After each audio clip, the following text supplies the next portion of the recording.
And so we're excited this evening that we are discussing matters of the eye. This evening, we've got Professor Seipati Makunyane, who is the academic and clinical head of Department of Ophthalmology and at the University of Pretoria, and also the Steve Biko Academic Hospital, where she's an adjunct professor. She's a member of the following committees and organizations: the Ophthalmology Council of the Colleges of Medicine of South Africa, the International Color Group, whose special interest is color vision. She's also a member of the Aeromedical Committee of the South African Civil Aviation Authority, of which she is a past chairperson, and also a member of the Ophthalmology Society of South Africa, and also a part of the Ophthalmology Management Group. She's also a risk committee member for a clinics health group, where she gives advice on cases that we present, and also to improve quality of care within the group with other colleagues, specialists in their own fields also, who form part of the team. Most of them, you've seen them in the last few weeks. They've been coming here to do presentations.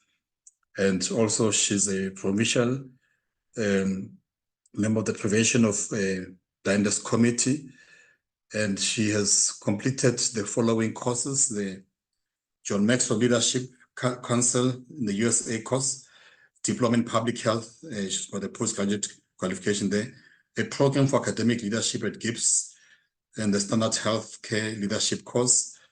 She teaches and trains both under and postgraduate students, and has trained 12 ophthalmologists to date. She has published 5 papers and presented at many conferences, mainly on aviation, ophthalmology, and color vision. And she has participated, I'm sure some of you might have seen on TV and radio shows, where she gives talks on eye care awareness. And she's also a parish member and a counselor at the St. Monica's Anglican Church. Tonight, she'll be talking on the prevention of perioperative systemic complications in ophthalmology, ophthalmic surgery. So we are excited to have you, Prof. Seipati Makunyane, giving us a talk this evening, and we're looking forward to being enlightened and have our eyes open, so to speak. Thank you very much. Thank you very much, Dr. Bila. I was trying to start my video, or at least my camera. I noticed that the host has, I cannot open my video. Oh, please come, let's enable Prof to enable the video. There we go. All right. Thank you. Okay. So, at least now I can relate. Yeah, thank you very much, Dr. Bila, for your gracious introduction. I guess now I have to try and share my screen with you. But good evening, esteemed colleagues. It's a privilege to have the opportunity to present a compelling and often overlooked topic, one that significantly influences outcomes in our patient care, enhances patient safety, and contributes to the matrix of our own professional performance. Okay, so on that note, I would like to just share my screen. Let me see.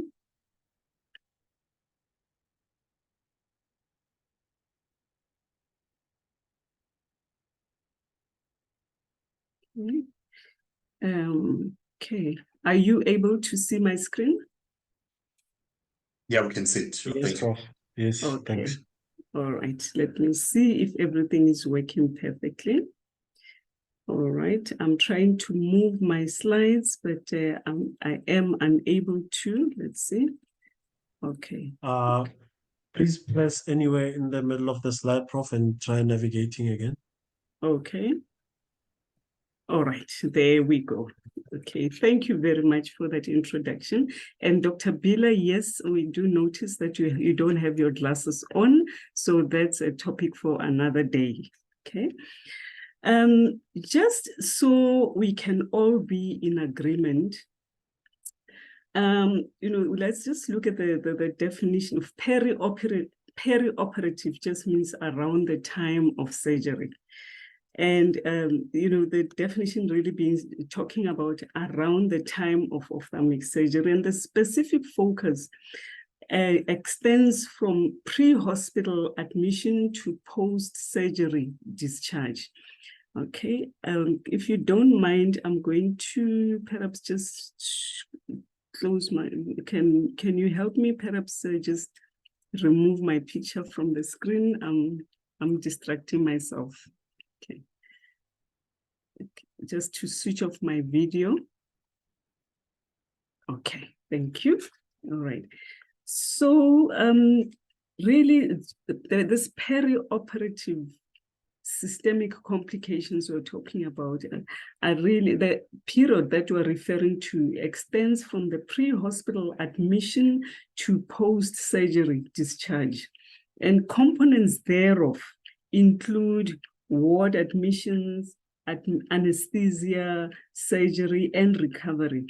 And of course, there are variabilities across the disciplines.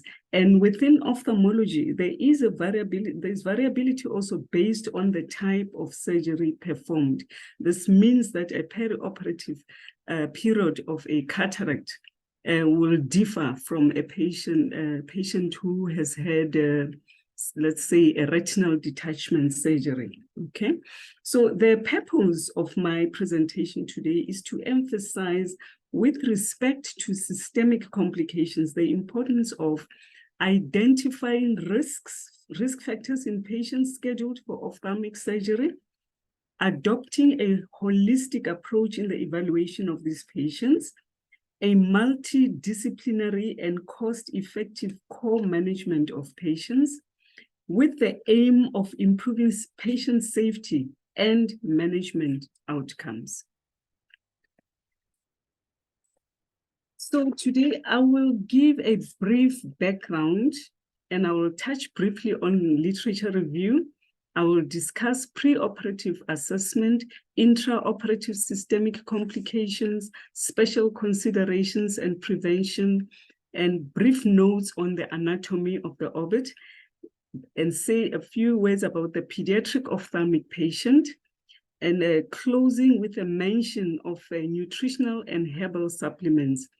As I've mentioned in my topic, this presentation is on prevention of systemic, not ocular complications. So we are focusing on systemic complications. With the rapid medical advancements and improved technology and an increasing life expectancy, there is an increase in the prevalence of ophthalmic surgeries worldwide. So the rapidly increasing number of procedures also implies a higher risk of complications, especially in elderly patients with underlying systemic diseases and other age groups with comorbidities. The predicament confronting us revolves around the prevailing belief, predominantly held by the governments and global funders, that the performance of preoperative evaluations and tests for systemic comorbidities is, for the most part, deemed unnecessary as they aim to minimize healthcare expenditures. So as healthcare providers, it is our duty to mitigate the risk of perioperative systemic complications. And as ophthalmic surgeons, our commitment extends to achieving favorable visual outcomes post-operatively. Inherent in our roles is the delicate balance of delivering a cost-effective service to our patients while concurrently advancing patient safety and delivering exceptional surgical care. So as a multidisciplinary team, we can attain this objective by meticulously addressing the understanding and management of perioperative systemic complications. And this involves the formulation of comprehensive preoperative evaluation protocols and guidelines, ensuring that intraoperative flexibility and providing thoughtful post-operative clinical care. Now, in ophthalmology, again, systemic adverse events are a matter of concern in terms of absolute numbers due to the large number of elderly patients who undergo cataract surgery, for instance, with cardiac or pulmonary diseases and others. So in his paper, a gentleman called Cavallini reported systemic complications to occur in about 0.63% of cataract cases, and reported that arterial hypertension was shown to complicate 0.31% of various other ophthalmic surgeries. So in the past, the request for blood test results and of an ECG, for instance, prior to surgery was common. Nowadays, different geographical areas have adopted various approaches. While conducting a thorough examination of the literature related to this subject, I encountered a guest editorial that adeptly synthesized and encapsulated the key aspects of the discussion. It's in the SAMJ of May 2018. It's entitled Perioperative Evaluation of Patients Who Are Due to Undergo Surgery, written by Ntobeko Ntusi, who is a distinguished cardiologist and a professor of medicine in UCT and Stellenbosch. Let's just look at what he says. I'm going to quote. He says, the objectives of a preoperative evaluation are to determine the risk to the patient of the proposed procedure and to minimize risk by identifying unrecognized comorbid disease and risk factors for medical complications of surgery, optimizing the preoperative medical condition, recognizing and treating potential complications, and working effectively as a member of the preoperative team, including those from nursing, medical, surgical, and anesthetic background. He further goes on to say, no large studies have definitely shown a decrease in perioperative morbidity associated with perioperative medical consultation, but assuming that consultants make evidence-based recommendations that improve surgical outcomes, it is reasonable to infer that consultation will improve the care of the surgical patient. So the experienced perioperative medicine physician should be able to identify the pertinent medical problems, anticipate potential perioperative problems, avoid addressing issues outside of their area of expertise or issues unrelated to the procedure, and assess a patient's risk and need for further interventions, and communicate effectively with the surgeon and the anesthesiologist, close quote. Excuse me. So, as ophthalmologists, I think I've skipped a slide, I'll go back. As ophthalmologists serving as primary health care providers for our patients, we bear the crucial responsibility of furnishing the multidisciplinary team, inclusive of nurses, with a comprehensive history. The history should encompass the following, a list of comorbidities as outlined on the screen, medication, and now in ophthalmology, especially about oral carbonic anhydrase inhibitors, topical anti-glaucoma medication.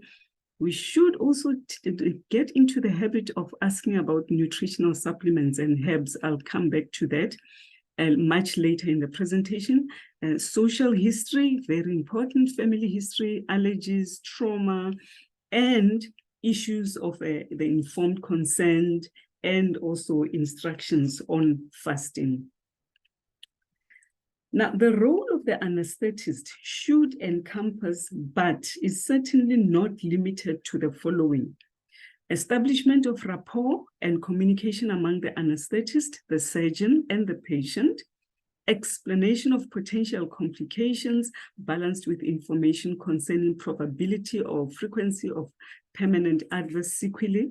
Such an approach also fulfills the medical legal responsibilities of the physician to obtain informed consent. And of course, anesthetists will also say, will give some more instructions regarding fasting. The commonly performed ophthalmic procedures in current clinical practice comprise cataracts, glaucoma, and vitreoretinal surgeries. Other procedures are oculoplastic and orbital surgery, squint, and various surgical procedures for trauma. An anesthetic approach is required for all these procedures, and each specific procedure has its own anesthetic considerations. Understanding the anatomical considerations of the orbit is essential to regional anesthesia and achieving akinesia of the globe. The bony orbit contains primarily adipose tissue. The globe is positioned in the anterior portion of the orbit, and the bony orbit contains many structures, including the following: the optic nerve, vascular bundles, the ophthalmic branch of the trigeminal nerve, that's the fifth nerve, providing sensory innervation to the globe, the oculomotor nerve 3, 4, and 6, oculomotor nerve, trochlea, and the abducens nerve. The latter three nerves provide motor innervation to the extraocular muscles. In terms of anesthesia, the important anatomic components of the orbit are the intraconal orbital compartment, also called the intraconal space. If you look at I will describe it as you look at the images on the screen. Now, the intraconal space is a conical space within the orbit and musculofacial cone, the base of which is anterior and is formed by the posterior half of the globe, as you can see on the slide. In the picture on the right-hand side, on your right-hand side, it's the gray area. The sides are formed by the extraocular muscles and their surrounding fascia, which pass posteriorly and converge on the tendinous ring, also known as the annulus of Zinn, at the orbital apex. External to this space is the extraconal space. Okay. The contents of the intraconal space are the ophthalmic artery, and its intraconal branches. I say intraconal branches because there are some extraconal branches.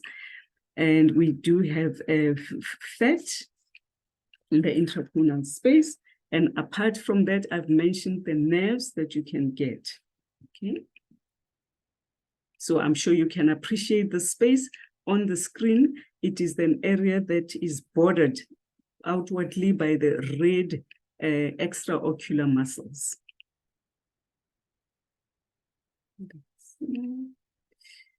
Okay. Now, the extraconal space is the space within the orbit outside the musculofacial cone, the base of which is anterior and is formed by the orbital septum that surrounds the equator of the globe. So the external sides are formed by the bones of the orbit and their periosteum. Now the internal sides are formed by the extraocular muscles and their surrounding fascia, which pass posteriorly and converge onto the tendinous ring we referred to earlier at the orbital apex. So internal to this space is the intraconal space. This is quite important to note, especially for anesthesiologists. Okay. So the contents of the extraconal space are the nerves, the trochlear nerve that you can see in the picture, and it's the branches of some branches of the ophthalmic division of the trigeminal nerve, and then the branches of the maxillary division of the trigeminal nerve. Remember, the trigeminal nerve is a sensory nerve. It brings sensory innervation to, and it does have a motor division, however. Okay. Then also the intra-orbital nerve. Okay. Other contents, arteries, these are now the extraconal branches of the ophthalmic artery, the veins such as the superior ophthalmic vein, inferior ophthalmic vein, the lacrimal gland, and fat. So these are the components of the eye. But one thing what we need to note is the fact that there are communications between these two spaces. So this is important when it comes to systemic complications that may arise. Now, you know, facilitating anesthesia, and I'm going to have I hope our anesthesiologists are in the meeting. They can later contribute to this discussion because it involves them a lot. Facilitating anesthesia for ophthalmological procedures demands a synergistic approach from an interprofessional team committed to improving post-surgical outcomes. Now, this involves thorough patient assessment, tailored treatment strategies, effective perioperative coordination, and multidisciplinary collaboration, seamless continuity of care, and patient education.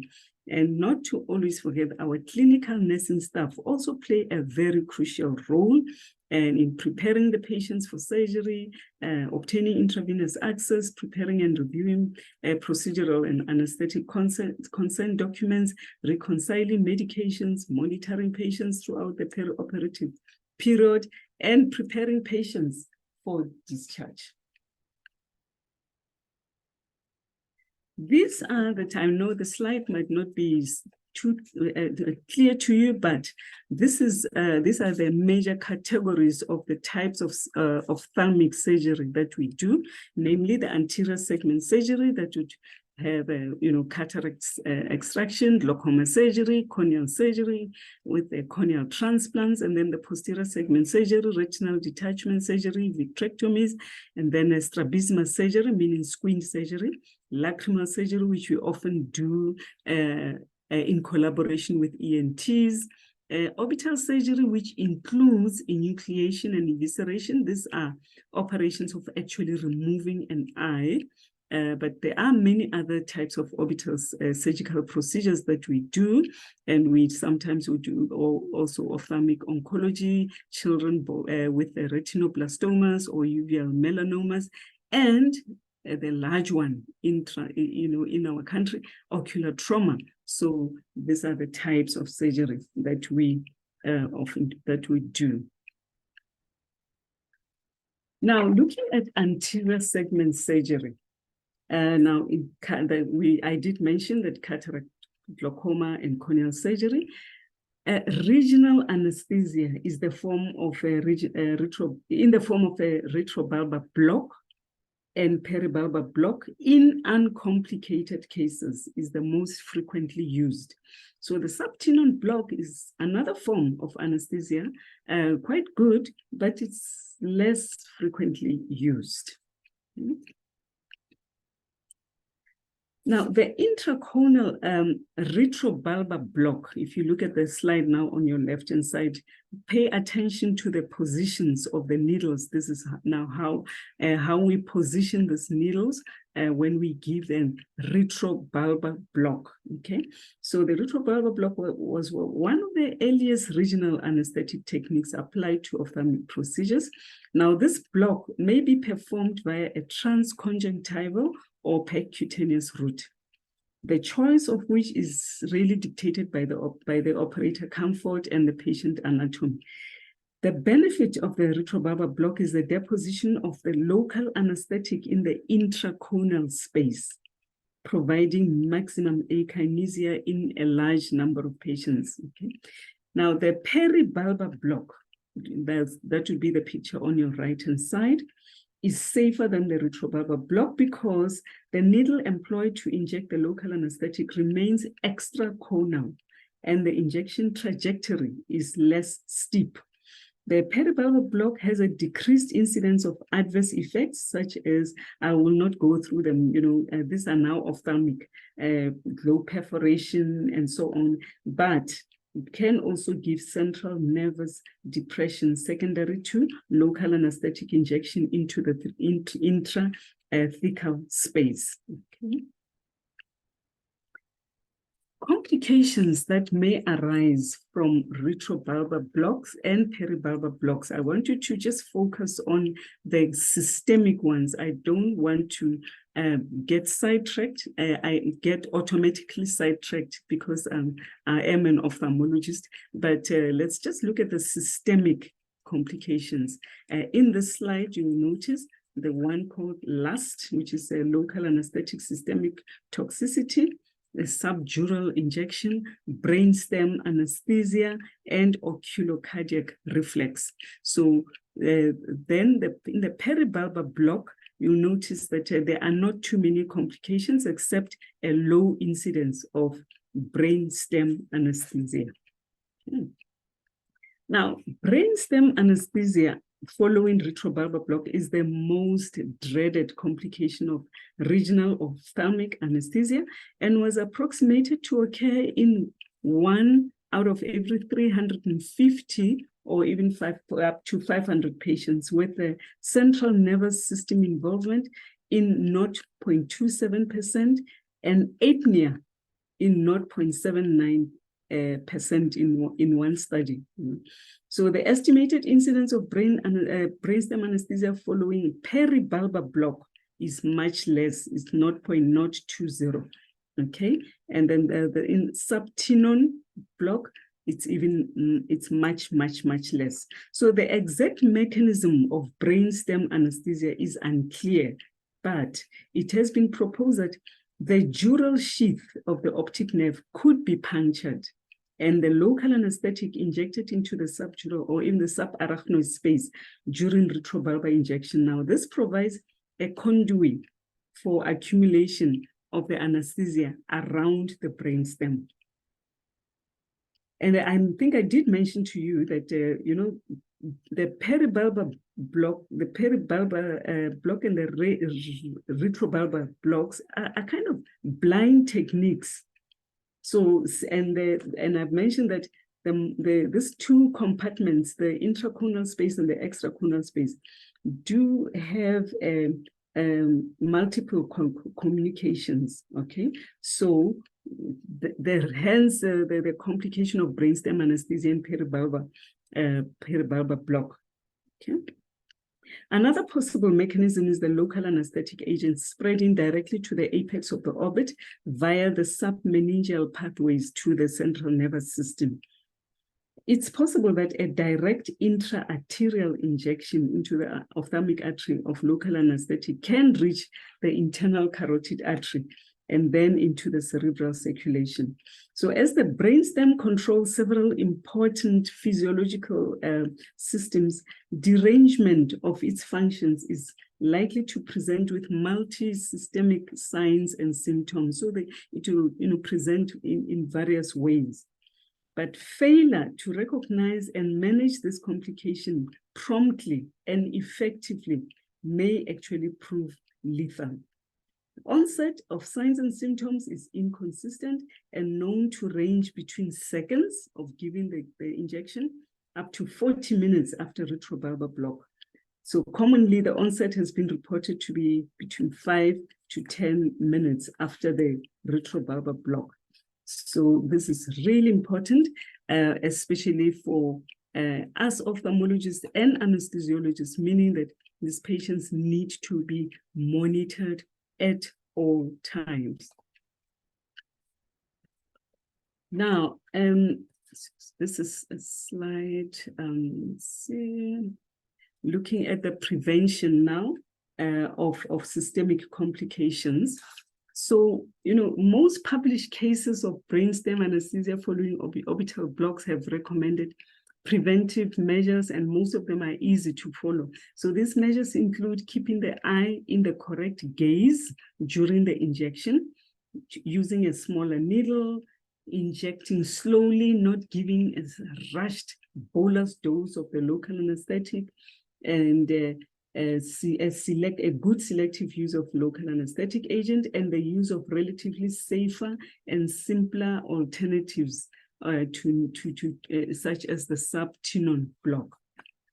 So during the injection, the wiggle test is useful in determining if the needle tip has pierced an orbital structure fixed to the eye. In this test, after the retrobulbar needle is in the orbit, but before injecting the anesthetic agent, the needle is moved around from side to side. Any rotation, now as you move the needle, any rotation of the eye may suggest that you're puncturing the sclera or the optic nerve or even the extraocular muscles. Okay, so if it is positive, then the surgeon should or the anesthesiologist should withdraw the needle before injection. A thorough evaluation of the candidates for regional anesthesia needs to be done, and avoid these techniques if there is a significant risk of injury.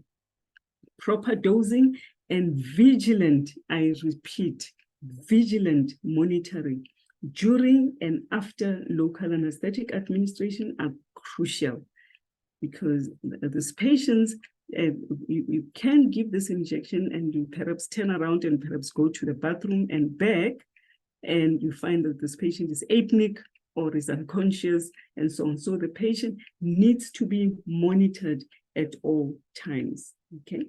And use appropriate needle techniques and consider, I've mentioned the eye position when we give this this regional blocks. Now, talking about orbital and strabismus surgery. This include an enucleation, an evisceration, other operations, exenturations. All these operations involve manipulating the eye, moving the eye around a lot, and pulling on the extraocular muscles. And this can induce a very powerful reflex known as the oculocardiac reflex. Now, the oculocardiac reflex, if this reflex is stimulated intraoperatively, hemodynamic compromise may occur. Stimuli of the oculocardiac reflex include pressure on the globe, ocular pain, manipulation of the eye, as I've mentioned, traction on the extraocular musculature, particularly the medial rectus muscle. Risk factors include preoperative anxiety, hypoxia, hypercapnia, and acidosis. The afferent portion of this reflex is the trigeminal nerve, and the efferent nerve in the reflex arc is the vagus nerve. So the reflex triggers severe bradycardia, bradyarrhythmias, hypotension, and cardiac arrest, which must be immediately recognized and treated. So treatment entails cessation of the surgical stimulation, ensuring adequate ventilation and oxygenation, and pharmacotherapy with atropine to increase heart rate. Okay, so in the prevention, this now stresses the importance of this rapport between the surgeon and the anesthetist. When we do, for instance, when we perform a squint surgery, we need to be communicating with the anesthetist at all times. When we're about to now isolate and hook the extraocular muscles, we need to inform the anesthetist so he can watch what happens. And there are other reflexes actually that I didn't mention. There is one called the oculo-respiratory reflex, in which the patient, just upon touching those extraocular muscles, the patient just becomes apneic, stops breathing. But in any case, it probably wouldn't be a problem under anesthesia because the anesthesiologist will be taking care of that. Okay. Okay, I'm going to skip the slide here.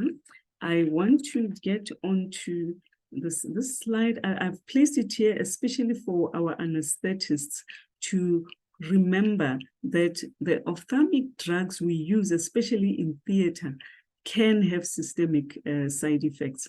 I've just mentioned a few, the acetylcholine, which we sometimes would inject intraoperatively into the anterior chamber to produce meiosis, that is a constriction of the pupil.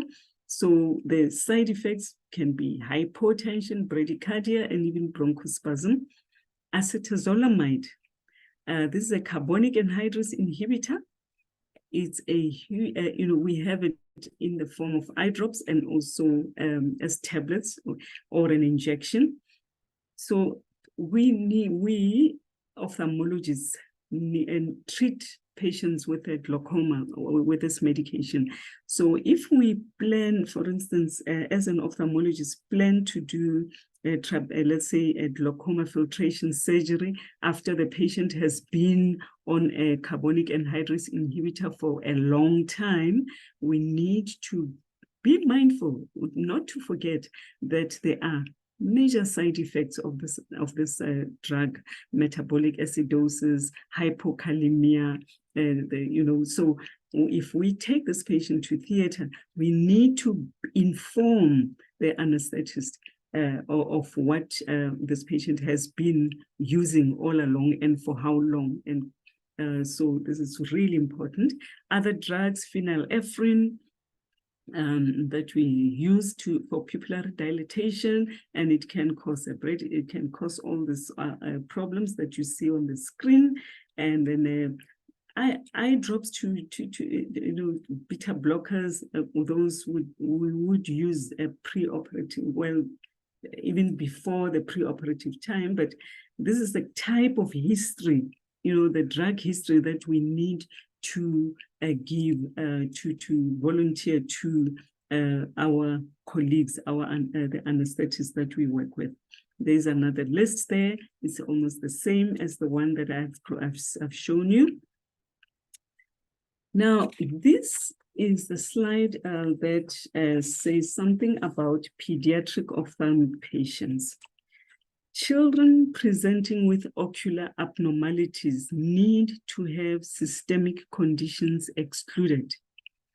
So incorporating a pediatrician in the management is of great value. I've included the slide which shows underlying conditions with associated ocular abnormalities and precautionary measures to be taken in theater. A child might present in my clinic or in our clinic in the hospitals with a cataract. We need to remember that there may be a syndrome. There may be other abnormalities in this child. And unfortunately, children will not report, will not say anything to you. So we need to really be aware of the fact that children that present with glaucoma, cataract, squints, and so on, we always need to just have the pediatrician check these patients, because the tendency is, or what we would do when a child comes in with a cataract or glaucoma or a squint, the next thing we would want to do an examination under anesthesia. So it's only fair that we should have the patient subjected to a pediatrician assessment before taking this child to theater, so as to avoid complications that the anesthetist might encounter in theater. Okay, so this is extremely important to note in the pediatric population. Lastly, but quite interesting, I have placed this slide here because if there are ophthalmologists who have registered tonight for this webinar, they might remember an orbital surgeon who once presented to us 5 years ago. He just gave us this. He presented this case to us, saying to us that he once had a patient that he needed to do blepharoplasty. That's really surgery on the lids for problems with the lids. It's that kind of procedure. I won't go into detail as far as that is concerned. He took the history, he did everything right, and took the patient to theater. The procedure went well. The patient went home that evening around 5 or so in the afternoon. Around 7 p.m., by the way, this is a prof. It was a prof from the Netherlands who was telling us the story.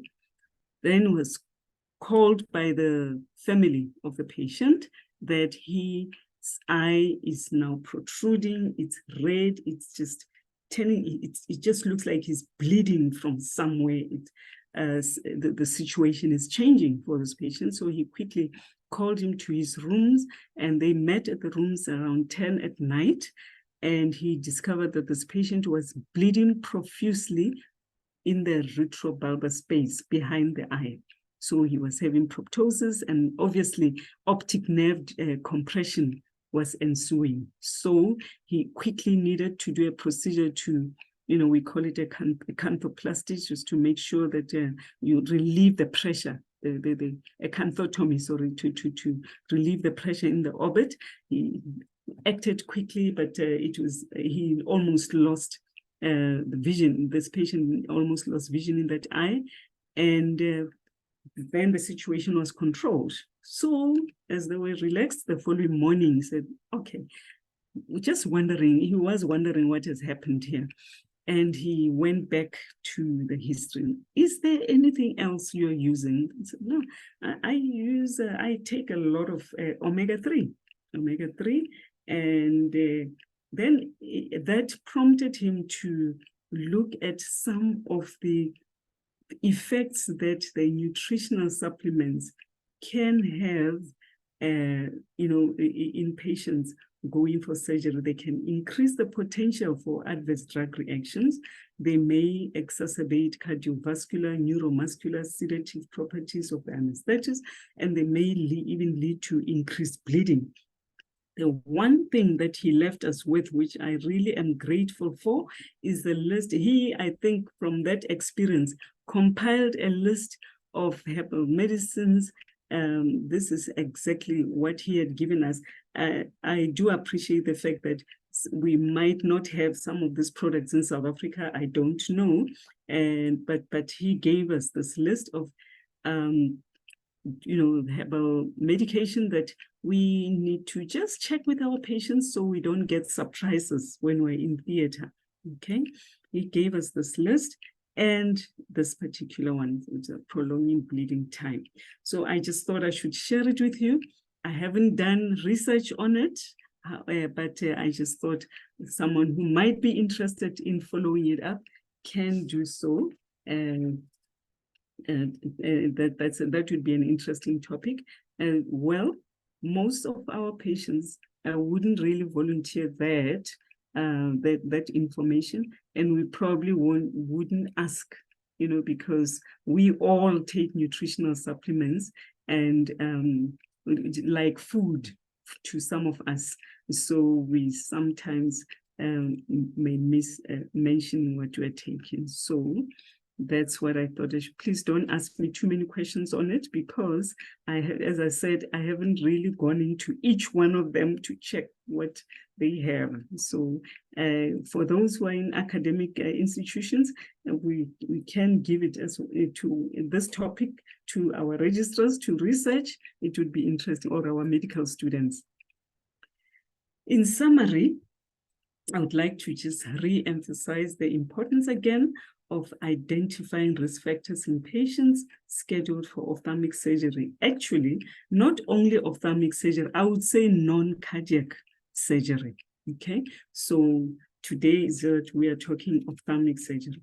Adopting a holistic approach in the evaluation of our patients, and to us ophthalmologists, not to forget that our patients, as we're focusing on the eye, this particular patient has two kidneys, has a heart, has a brain, and all these systems work together, okay?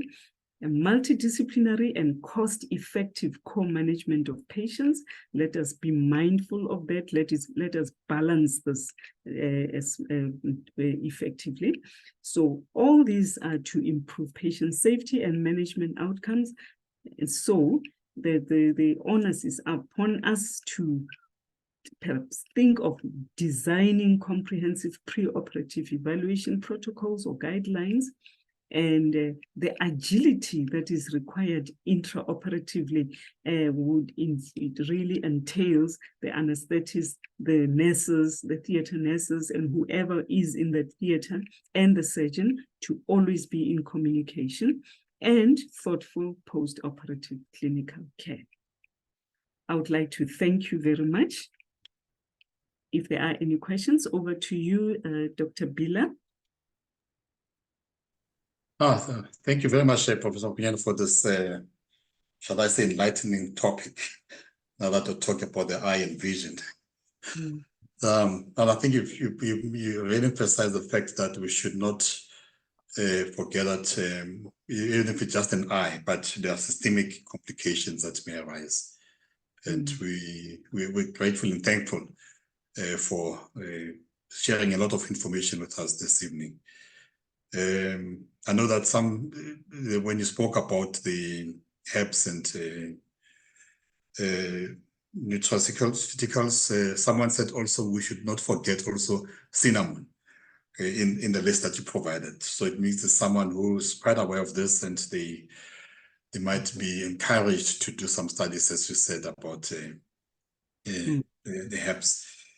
Yes. Colleagues, thank you very much. If there's anyone who has a question, please do not hesitate. Either you can drop in your questions on the chat box or raise your hand and indicate that you want to ask a question, then we can then allow you. You refer to colleagues who might be ophthalmologists who are logged in, or anesthesiologists who are here, and also perhaps also the physicians. But also when you spoke about the multidisciplinary teams, everybody was involved. So I think you just emphasize the fact that it might look like an innocent procedure, but there's a lot that may go wrong. And you need the full team to be involved, or you do from time to time. It's a practice that you involve everyone in preparing these cases for theatre. Thank you. Okay, colleagues, anyone who's got a question or comment? Now I'm becoming fast and furious. Why are we doing the local anesthetic and not the general anesthesia? Dr. Mbone wants to know. Why do we choose that? Okay. Remember that I mentioned I mentioned that for every procedure, there would be a type of anesthesia that would be best suited.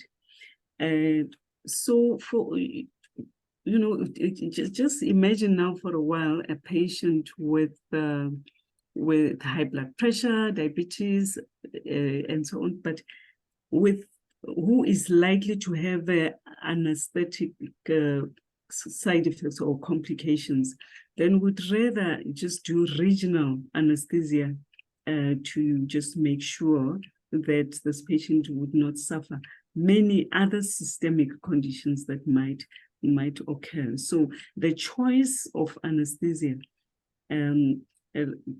depends solely on the state of the health of the patient, the procedure we would be doing, and also the patient's choice, by the way, that also counts.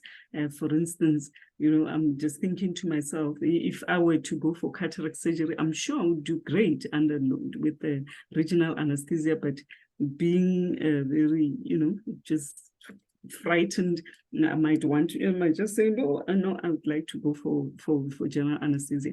So there are particular patients, especially if the procedures are going to take long, and also in patients, for instance, who are claustrophobic, who as soon as you apply the drapes, they just jump off the table because they're claustrophobic. They cannot stand that. Your patients with Parkinsonism, our psychiatric patients, those are the ones that we will do under general anesthesia.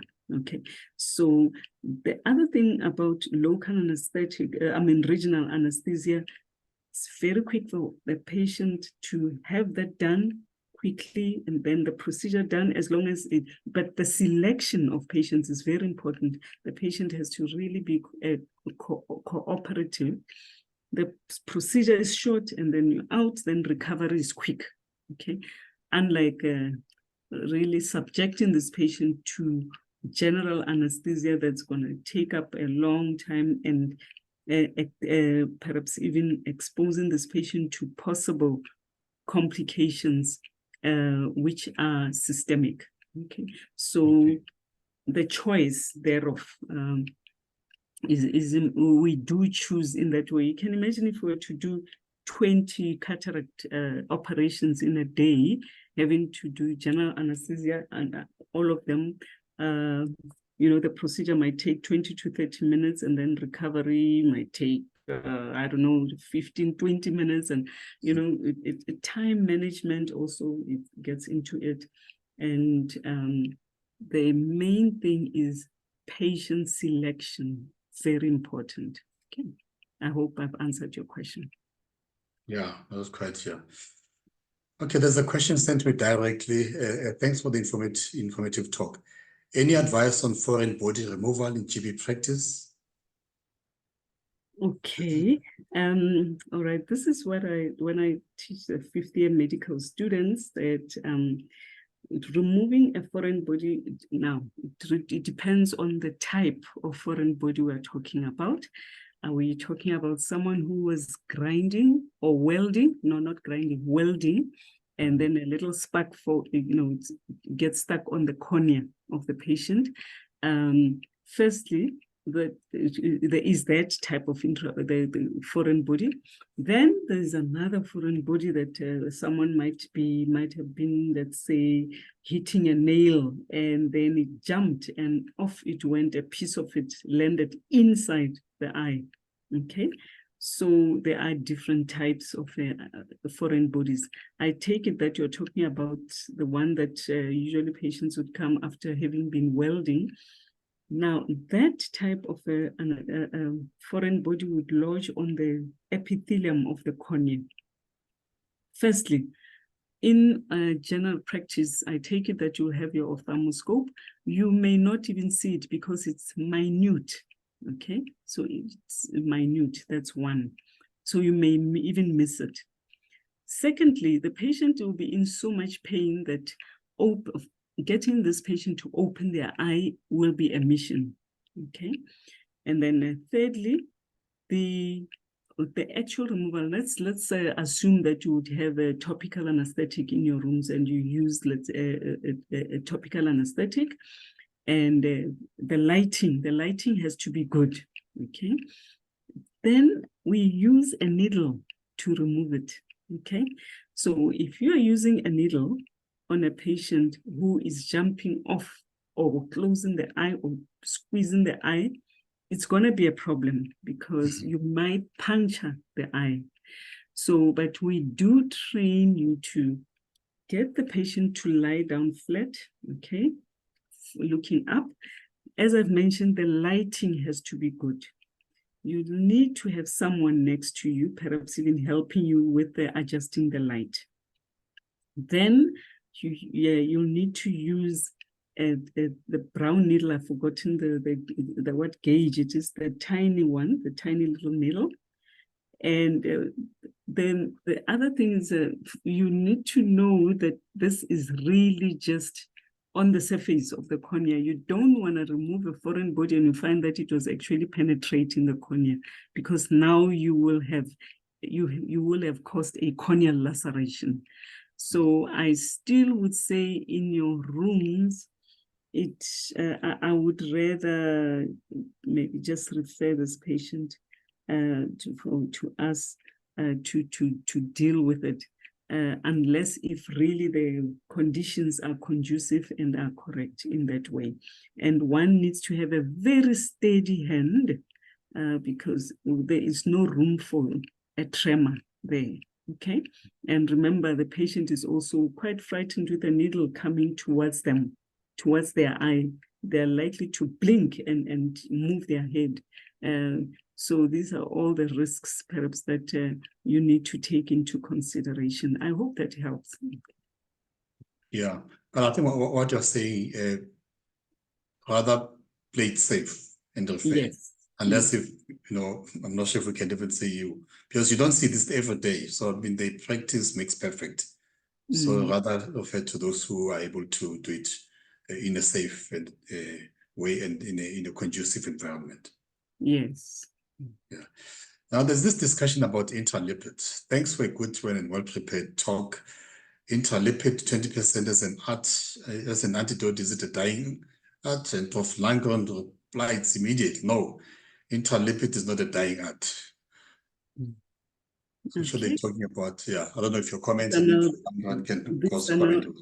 I think Professor Landgren would be the correct person to respond to that, because I take it that they're talking about anesthetic agents.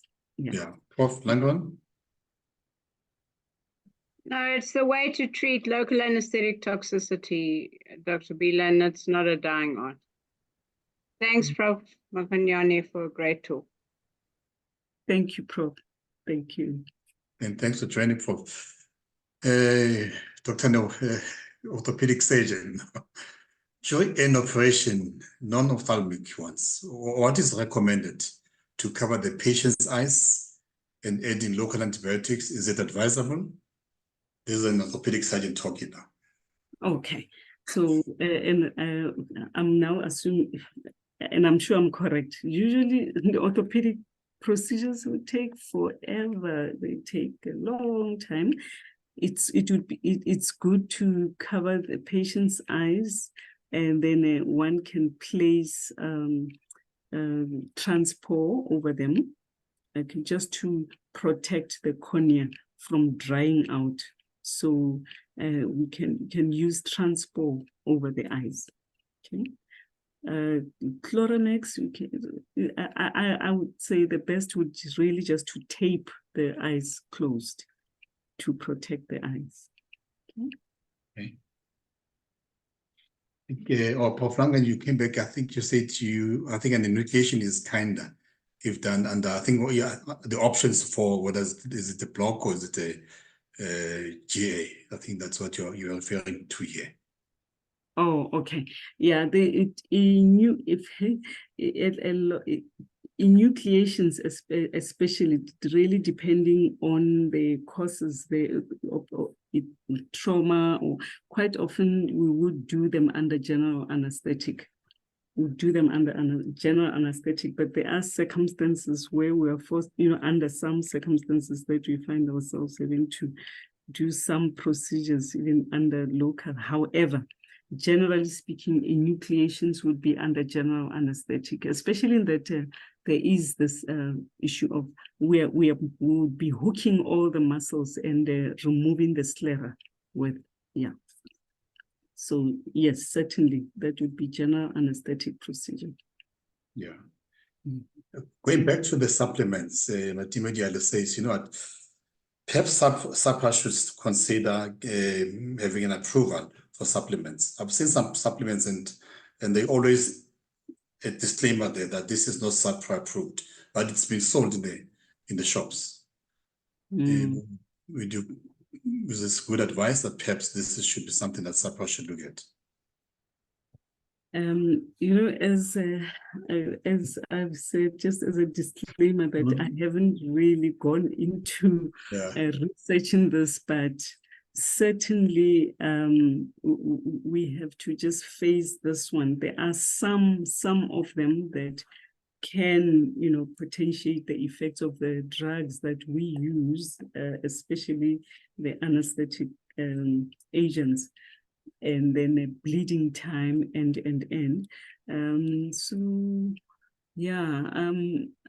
I'm weary.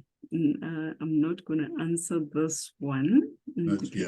I think we need research around this. Yeah. So we're throwing it out there. If there are any students who are doing masters or some, please, here's a research topic for you to consider. Rotonda, she wanted to ask the question, sorry, it just jumped down. With patients on warfarin for cardiac conditions booked for, MCIs, how can one adjust the warfarin to reduce the risk of bleeding perioperatively? Okay, the best thing to do, M6 also it's just it's one of the techniques of removing a cataract.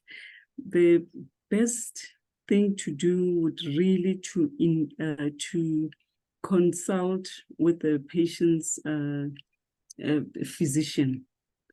Explain to them, this is what I prefer to do. Explain to them exactly what you're planning to do, and then ask them how and what to give, and if the patient needs to stop the anticoagulants. You know, I really encourage communication between disciplines when managing patients with anticoagulants, on uncontrolled diabetics, on so on. I really would encourage that, and they would advise you properly in terms of what, because they're just so, I might be wrong, I know a few of these anticoagulants, there are just so many, and each one has their, have their own little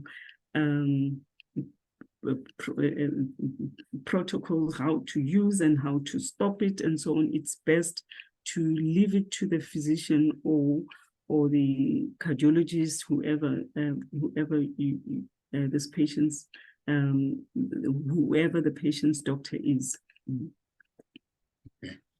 And the last question is sent to me directly. Any precautions with topical anesthetic eye drops? With the anesthetic eye drops. Yeah, Okay. topical anesthetic eye drops. Yeah. Are there any precautions one to consider? Yes, we never prescribe them, by the way. The topical anesthetic eye drops, we keep in our rooms for examination purposes, just to get the patient to relax, so we can examine the patient. If one gives them to the patients, you can imagine that it immediately relieves this discomfort they have, and they can overdose or overuse it. And they are toxic to the cornea. Mm-hmm. So it is not a good idea to prescribe them to patients. We just use them in our rooms for examination purposes, or perhaps a small procedure of removing a foreign body, a corneal foreign body. Okay, so I hope that that helps. Thank you very much. Tabo Mashiro, one of our regulars, he says, I was told that any eye injury causing hyphema, it is a referral. So is that a standard practice? If there is hyphema, it means that the patient is now bleeding into the anterior chamber. So yes, please refer that patient to an ophthalmologist. Yes. Dr. Taburanga wants to know, and social and psychological peri and post-op counseling and treatment, is that something that should be considered for whether some of the patients that have undergone eye surgery? Yes, definitely. Certainly. As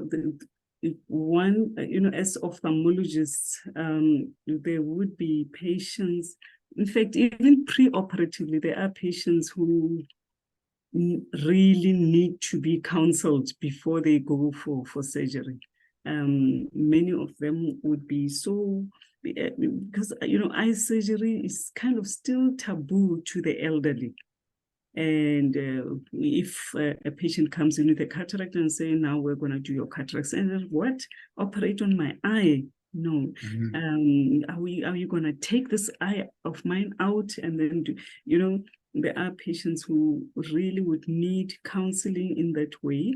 I would do my own counseling. However, there are some patients who really need serious counseling by maybe someone, a psychologist or not necessarily a psychiatrist.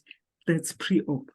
then just the fear of going to theater to a point where their blood pressures shoot up and they forget and drink tea, they forget all the instructions you've given about pre-op preparation. So one needs to, again, an ophthalmologist needs to really gauge the type of patient you are about to operate. And then thirdly, the types of operations we do. Some patients might, I might have two patients, one for cataract surgery, the other one for glaucoma surgery. Now, obviously, there's two patients would probably be chatting before the operation what we do, cataract surgery would operate on the eye with the poorer vision, and for glaucoma surgery, we operate on the eye that still sees to protect it from to bring down the pressure and protect the optic nerve. So we operate on the better eye, cataract surgery on the worse eye. So all these patients might all be in the same ward, and after surgery, when you remove the patches the following day, the cataract patient will see, and whilst the glaucoma patient is not going to be happy because their vision is still the same, or so a lot of emotions ensue, high emotions, anger and frustration, and that's how patients now start defaulting on treatment and so on. So based on that, yes, some counseling, and I guess in all types of other surgical procedures, counseling patients is extremely important. Talking to patients, it really comes down to communicating with our patients, coming down to their level so they can understand exactly what we are achieving, and journeying with them. It's very important. It's extremely important. And to your question, Dr. Ranaka, yes, there are patients who need counseling. Patients that we remove eyes in, that might be having been just walked in with a bad injury, and we say we're going to take your eye out, and they sign the consent, of course, and then that's quite a heavy burden, or removing an eye in a child with a retinoblastoma. The whole family just really, it really brings down a family they really depress the family and so on. So journeying with the patient as their surgeon, as their doctor, and if one will be able to gauge if they need further counseling as far as their operation is concerned. I hope that answers your question, Dr. Renata. Quite comprehensively. Thanks a lot for that. We're back to Dr. Chivote. With patients on warfarin for cardiac conditions booked for M6, how can one adjust the warfarin to reduce the risk of bleeding? Perioperative. Okay, I think that's the question I answered earlier. Yeah. That they should consult with the patient's physician. Yeah, I'm sure Prof. Wing may comment on that when it comes. Yeah. Was the last question. Most anticoagulants, this is an assertion by Timufuge, don't need to be stopped for cataract surgery. It's important to note it. Is that the case? As I said, I never take chance. We ophthalmologists, especially us who do a lot of cataract surgery, and in fact, in the majority of our procedures, we like bloodless fields. We don't like bleeding. We really don't like bleeding. So a patient on an anticoagulant in my hands or in my department, I encourage my registrars, I encourage my medical officers and everyone else to consult with a physician, to consult and clear the air before we take this patient to theater. That's what I do. I'm perhaps too cautious, but it is best to err on, on being more cautious than taking chances. Thank you. Yeah. I hope Timothy Gang will look into that further and maybe have some conversations, because I think he was adamant about this, or she. Okay, thank you very much, colleagues. Thanks, Prof. Makunyane. I'm going to ask Professor Jeff Wing, who's our member of the risk committee and a physician and a criminologist. He gave a talk a few weeks back, but just to do the closing remarks. Prof. Wing? Thank you, Dr. Bila. Just on the question of anticoagulation. So I think the important thing there is why the patient on anticoagulants. So for instance, if it's a prosthetic cardiac valve, one would almost certainly change this person to Clexane or heparin, and then undertake surgery. So one wouldn't really stop. If it's fairly minor surgery, one could probably adjust the warfarin to a lower dose such that the INR is not as prolonged. So anyway, let me thank everybody. So I think first and foremost, it's past 7, and all 360 of us really enjoyed your talk, Prof. Makunyane. I want to also, in the background, we always forget the background people, is to thank the clinics group and all the colleagues involved in the logistics of setting this up. There is quite a lot of background work, so we must thank them too. But then to you, a big thank you. It was a very clear, insightful lecture. What I enjoy about these lectures is that we don't only learn facts, new facts, that is, as it were, foreign to our own disciplines, but it's nice to get someone that gives us perspective and insight. And I think you did this very well, Prof. Makunyane. So I think on behalf of everybody, can I thank you once again? I don't want to talk on too long because I am destined for load shedding. So with that in mind, on behalf of everybody, let me thank you and then allow everyone to log off and have a pleasant evening. So thank you, everybody. Thank you very much. Thank you, Dr. Thank you. Thanks a lot, colleagues, and good night. Yes. We coming to you from Mahike this evening. Thank you. Good